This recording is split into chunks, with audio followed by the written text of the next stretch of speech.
ৰণকৌশলটো আমাৰ খুব ধুনীয়াকৈ চলি আছে। এনডিএটো আপোনালোকে গমেই পায়, নেশ্যনেল ডেম'ক্ৰেটিক যিটো এলায়েন্স, আমাৰ যিটো দল, বিটিচিত BPF, বিজেপি, আসামত AJP, BJP, যিধৰণে আমাৰ NDA চলি আছে, ইয়াক আমি সন্মান জনাই আমাৰ যি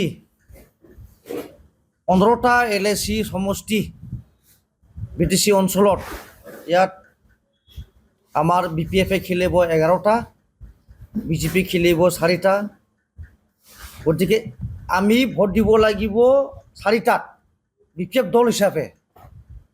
কিন্তু বিজেপিৰ আমাৰ শ্ৰদ্ধাৰ বিজেপি কৰ্মীসকলে আমাক ভোট দিব 11টা সমষ্টিত। তো এইবিলাক আপোনালোকে সকলোৱে জানে আৰু আমি অভিজ্ঞ। গতিকে এই ক্ষেত্ৰত আপোনালোকে জানে, আসামত বৰ্তমান শক্তিশালী নেতা আমাৰ শ্ৰদ্ধাৰ মুখ্যমন্ত্ৰী হিমন্ত বিশ্ব শৰ্মা ডাঙৰীয়া, লগতে আমাৰ BTCৰ চিফ হাগ্ৰামালী ডাঙৰীয়া, আপোনালোকে জানে। তো আমি আপিল কৰিব খোজা আমি তামোলপুৰ LAC হিচাপে আপিল কৰিব খোজা মেইন ছাবজেক্ট এটা হ'ল, আমি NDA হিচাপে আজি বিজেপিত আমি তামোলপুৰ অঞ্চলবাসী হিচাপে ভোট দিব লাগিব। ইয়াৰ মূলত কাৰণটো হ'ল, এটা কিছুমান আমাৰ সাধাৰণ ৰাইজে বুজি নাপায় এইবিলাক কথাটো। মই সাধাৰণ ৰাইজৰ সকলৰ কাৰণে মই চিধা খোলা খুলিকৈ কৈ দিম। মই আজি BTCৰ গভৰ্ণমেণ্ট অহাৰ লগে লগে 28টা চিট আমি পাই, যি আমি BTCত বিজেপিৰ 2জন EMD যি আমি NDA চৰকাৰ চলাই আছে, তো ইয়াত আমি 5টা গেৰাণ্টি দিছিলোঁ BPF দল হিচাপে। এই 5টা গেৰাণ্টিটো আজিৰ দিনত কণ্টিনিউ হৈ আছে। মাটিৰ পাট্টা, নিবনুৱা ল'ৰা ছোৱালীৰ কাৰণে IBS 2 লাখ টকা ইতিমধ্যে পাইছে, ছিনিয়ৰ চিটিজেনসকলৰ কাৰণে 10,000 টকা, চেল্ফ হেল্প গ্ৰুপৰ কাৰণে 15,000 টকাকৈ টকা, তাৰপিছত বিকলাংগৰ কাৰণে 10,000 টকা। গতিকে এনেকুৱা ধৰণৰ আমাৰ যিবিলাক আঁচনি এইবিলাক চলি আছে। আৰু অসমত আমি হিমন্ত বিশ্ব শৰ্মা ডাঙৰীয়াক মুখ্যমন্ত্ৰী হিচাপে পুনৰ কিয় আনিব লাগে, বা BPF দলৰ চিফক আমি হাগ্ৰামালী ডাঙৰীয়াক কিয় শক্তিশালী কৰিব লাগে, ইয়াত কথা এটাই, আজি মহিলা উদ্যমতা বা আপোনাৰ অৰুণোদয় বা আপোনাৰ নতুন ল'ৰা ছোৱালী যুৱক যুৱতীসকলৰ কাৰণে CCM, AAA, এইবিলাক বিভিন্ন ধৰণৰ আঁচনি হিমন্ত বিশ্ব শৰ্মা ডাঙৰীয়াই আমাৰ লৈ আছে আৰু যুৱক যুৱতীসকলক আগবঢ়াই নি আছে। এই ক্ষেত্ৰত আমাৰ মাজত কিছুমানে ক'ব বিচাৰে BJP দল, BPF দল সাম্প্ৰদায়িকতা বুলি ফলে।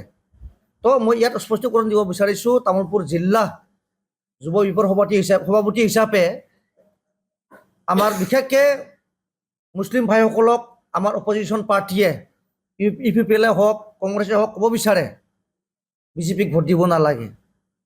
কিয়? ৰেচন কাৰ্ড আমাৰ মুছলিমসকলে পোৱা নাই নেকি? তেল পোৱা নাই নেকি? চাউল পোৱা নাই নেকি?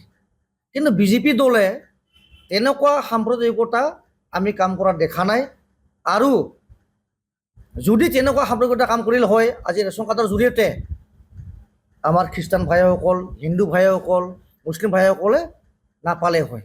কিন্তু আজি সকলোৱে ৰেচন কাৰ্ড যিটো আমাৰ পাব লাগে সকলো জনগোষ্ঠীৰ মানুহে পাই আছে।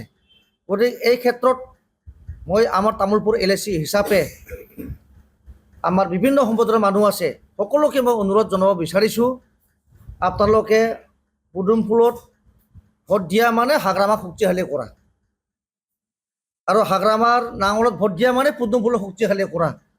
গতিকে আমি এতিয়া প্ৰাইমাৰী বা বুথ লেভেলত আমি ঘূৰি আছোঁ। আমাৰ ব্লক প্ৰেচিডেণ্টে অলপ আগতে কৈ গ'ল, ছেক্ৰেটাৰী আছে, আমাৰ চেণ্ট্ৰেল ৱৰ্কিং ছেক্ৰেটাৰী আছে। তো আমি ইতিমধ্যে আমি তামোলপুৰটো LAC জিকি যোৱাৰ ৰাস্তাত আছে, আমি জিকি যোৱাৰ পৰিৱেশত আছে। আৰু ইতিমধ্যে আমাৰ জুইনলি যি BJPৰ প্ৰাৰ্থী এনডিএৰ যি প্ৰাৰ্থী আমি সদায় আলোচনা বিলোচনাত বহি আছোঁ। ষ্টেৰিং কমিটিবিলাক আমাৰ অহাকালি গঠন হ'ব। 28 তাৰিখত আমাৰ শ্ৰদ্ধাৰ অসমৰ মুখ্যমন্ত্ৰী ডাঙৰীয়া পাৰ্কেজুলি অঞ্চলত আমাৰ মাইনাও ক্লাব যি ষ্টেডিয়াম আছে তাতে আহিব, আমাৰ হাগ্ৰামা মহীয় ডাঙৰীয়া আহিব। গতিকে ইয়াত সহস্ৰ লোক মানে জনসকামো হ'ব। ইয়াত মানে সিদিনা আমি যিটো বিজয় সংকল্প বিজয় গান আমি সিদিনাই গাম। আৰু বিশেষভাৱে অনুৰোধ থাকিব মোৰ শ্ৰদ্ধাৰ আমাৰ ভোটাৰসকলক, আপোনালোকে খেলি মেলি নহয়, আমাৰ BPF ভোটাৰসকলক মই অনুৰোধ জনাম, আপোনালোকে পদুম ফুলত ভোট দিয়ক আৰু হাগ্ৰামা মহিলাৰ শক্তিশালী কৰক।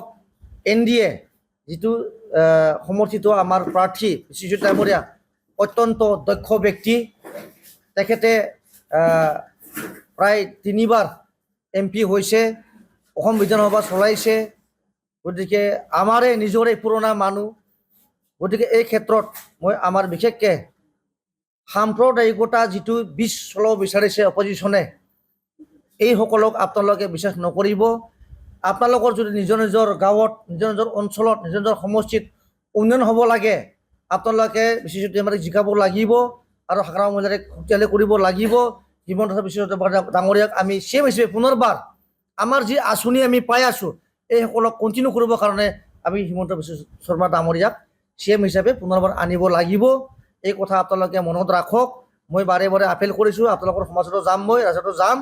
আৰু পুনৰবাৰ শেষৰ ফালে মই এটা কথা ক'ব বিচাৰিছোঁ, আজি প্ৰমোদ বড়ো ডাঙৰীয়াই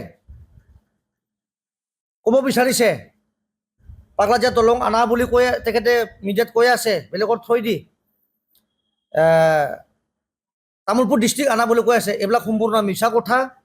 এইবিলাক হাগ্ৰামা মহিলাৰ ডাঙৰীয়াৰ দিনত ডিমাণ্ড দি থোৱা এইবিলাক প্ৰজেক্ট আজি BTCত আপোনালোকে দেখা পাইছে। এই 4 মাহত, এই 5 মাহত আছাম মালাই হওক, 5টা গেৰাণ্টিয়ে হওক বা আমাৰ বিভিন্ন দুখীয়া পৰিয়ালৰ মেডিকেলৰ পৰ্যায়ৰ পৰা আৰম্ভ কৰি শিক্ষা দীক্ষালৈকে হাগ্ৰামা মহিলাৰ ডাঙৰীয়াই যিখিনি পাৰে তেখেতে হেল্প কৰি আছে। গতিকে আমি পুনৰবাৰ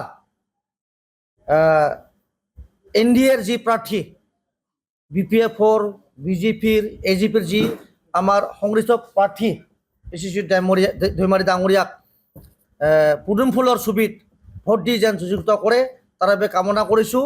গতিকে যুৱ বিভাগৰ পৰা এইখিনি আহ্বান থাকিলে। আৰু শেষত এই সাম্প্ৰদায়িকতা যিটো কথা মই অলপ আগত কৈ গ'লোঁ, এইটো কোৱাসকল হ'ল তেখেতসকলে EPPLে কৰিছে। আজি EPPLে